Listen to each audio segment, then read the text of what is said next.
नसीब अच्छे ना हो तो खूबसूरती का क्या फ़ायदा।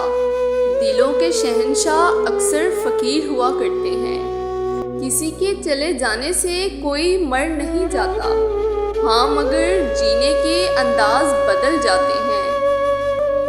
ये मेरी भूल थी कि तुझे तुझसे मांगा, खुदा से मांगा होता तो तू कब का मिल चुका होता।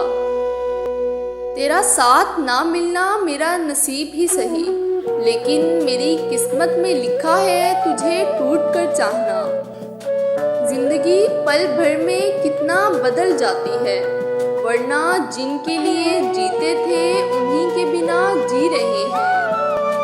बहुत जुदा है औरों से मेरे दर्द की कैफियत, जख्म का कोई निशान नहीं और तकलीफ की कोई इंतहा नहीं।